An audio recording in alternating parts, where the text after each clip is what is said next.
నేను కూడా ప్రత్యేక పరిస్థితుల్లో వాళ్ళు 2 సీట్లు అనౌన్స్ చేశారు కాబట్టి నేను కూడా 2 సీట్లు అనౌన్స్ చేస్తున్నాను ఈ రోజున. అది పరిస్థితులు అలాంటివి.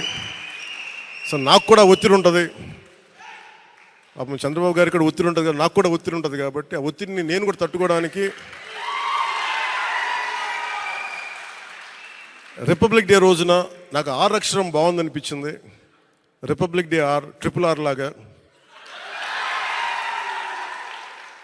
రిపబ్లిక్ డే రోజున రాజోలు రాజానగరం సీట్లు నేను అనౌన్స్ చేస్తాను.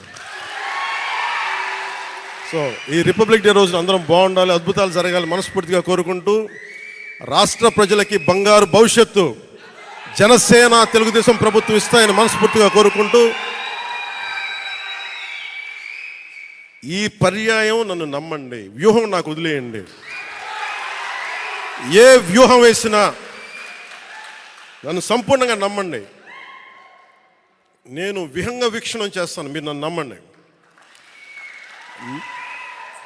నాకు దశాబ్దం అడగట్లా, ఈ ఎన్నికలు దాటనివ్వండి, 5 సంవత్సరాలు టైం ఇవ్వండి. నాకు మీ గౌరవానికి ఏమాత్రం భంగం వాటిల్లకుండా మన నాయకులకి ప్రతి ఒక్కరికి గుర్తించే బాధ్యత